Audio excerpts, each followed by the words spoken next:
Cricket খেলা সম্পর্কে জানাশোনা থাকলে ডাকওয়ার্থ লুইস স্টার্ন সংক্ষেপে ডিএলএস মেথড সম্পর্কে নিশ্চয়ই শুনেছেন।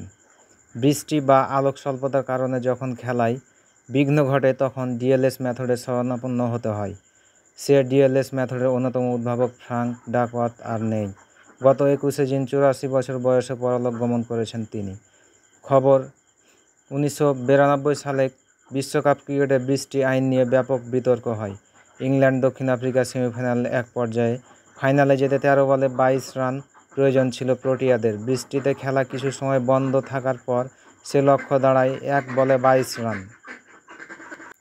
এমন বিতর্ক এড়াতে 1997 সালে আন্তর্জাতিক ক্রিকেটের প্রথম ডাকওয়ার্থ লুইস পদ্ধতি প্রচলন হয়। ফ্রাঙ্ক ডাকওয়ার্থ এবং টনি লুইস মিলে এই পদ্ধতি উদ্ভাবন করেন। 2001 সালে আনুষ্ঠানিকভাবে এই নিয়মকে সংশোধিত লক্ষ্য নির্ধারণের জন্য অন্তর্ভুক্ত করে